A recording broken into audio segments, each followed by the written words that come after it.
What is up, guys? Jake from OneHive, and it is war recap time. I'm sure you guys noticed on the live attack that these guys weren't trying.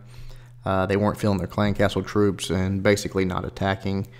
So we're not going to spend a lot of time on this war. But there were some cool attacks to show. Obviously, it makes everything easier when they don't have clan castle troops filled. But we wrecked everything they had, all the Town Hall 9s and lots. There was like 4 or 5, maybe 6 Town Hall 10s that got 3-starred. So we'll get right into it. First one we're going to look at is Spartan Tech on their number 6. I really like this attack. These first loons here, look at this. 1-for-1 trades on the archer towers. And because they're so, I mean, he doesn't have any air traps there. He doesn't have anything going on there. This one on the left actually comes in and gets 3 defensive buildings, an archer tower and 2 cannons. The one on the right, he had to drop another balloon. It got another cannon before it got taken down. So just awesome trade there. Good looking scout in the base. Then he's just coming in from the top with his go wipe.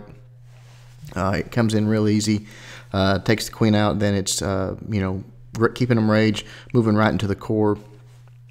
They're just wrecking through this base, and I love that freeze right there. Look at that freeze. Both Infernos, a Tesla, just knowing how much area your freeze will cover. That's all that is, and it was perfect. That Inferno Town was already down. He did the second freeze. He should have dropped that over and got the X-Bow and the Tesla and all that with it, but it was the Inferno just went down as he dropped it. I like the jump on the backside here, letting his troops out of the core. Of course, with these low-level walls, it might not have mattered, but it still lets them get to the defensive buildings that are left. And then he's going to drop a few back-end balloons here and just, help with the cleanup and keep his troops from having to go through all the walls. Right there, boom, last defense goes down, and he's just going to wipe up the 3-star. So really nice attack, Spartan. I like what you did with the balloons. I like everything about it. Good job. The freeze was money, too. All right, next one we're going to look at is Angelo, taking on number 8, another attack that I loved. All right, watch this, guys. There's some subtle things to this. He's just going to take out the queen here, drops a few giants to distract, basically, and just a suicide king. Sends him in to take the queen out, which is going to go perfectly. Then on the right side, going to take the use his archer queen, going to again, giant, gonna sit in and take the king out. Just take out some things. He's really right here,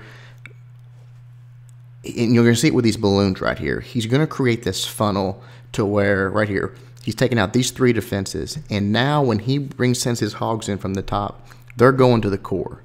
And because of those Inferno Towers, he's got to have them going to the core. He can't have them running around the outside and those Inferno Towers shooting in on him, or they're just gonna wreck his hogs. So beautiful job setting up a funnel, forcing his hogs into the core. Here he comes, just sending them in, just wave for him. And then right as they get in range here, he's going to drop a rage right there. Boom. These hogs are going to rip through that. Heal waiting for him just as they get through the rage on those X-Bows, those high HP buildings. So just beautiful spell placement.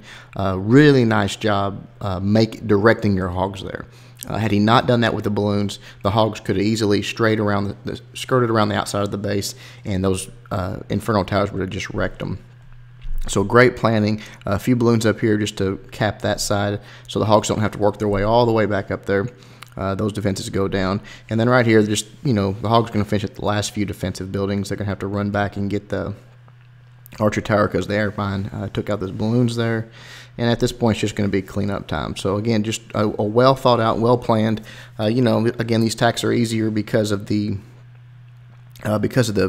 clan castles being empty, but that doesn't change the fact that, that was smart. That was a good attack. So really nice job, Angelo. Keep it up, buddy. All right, let's look at one more.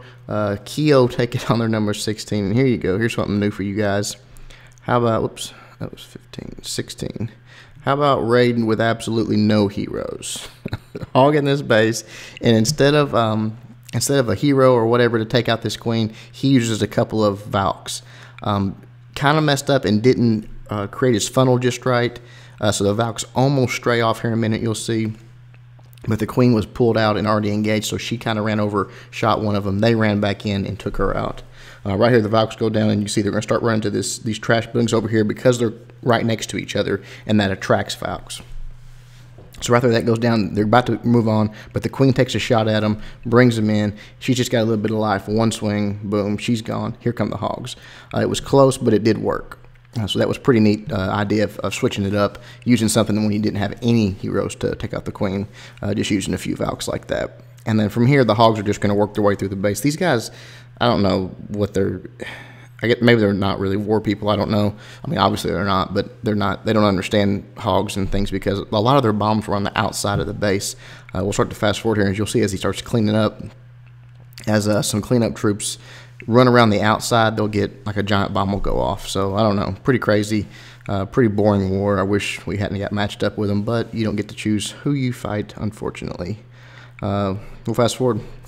So it was just a boring war, a real slaughter of a war, but there was some really nice attacks, some really nice things to show you guys. So I hope you enjoyed it.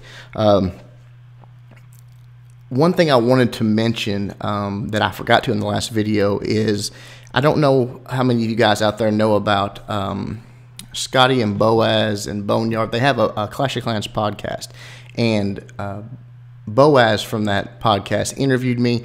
It's a 3-part interview. 2 of the parts are up. Check it out on iTunes or whatever the Google equivalent is to that. Just search Clash of Clans podcast. It'll come up. Guys, check that out. I think you'll like it if you're really into Clash of Clans.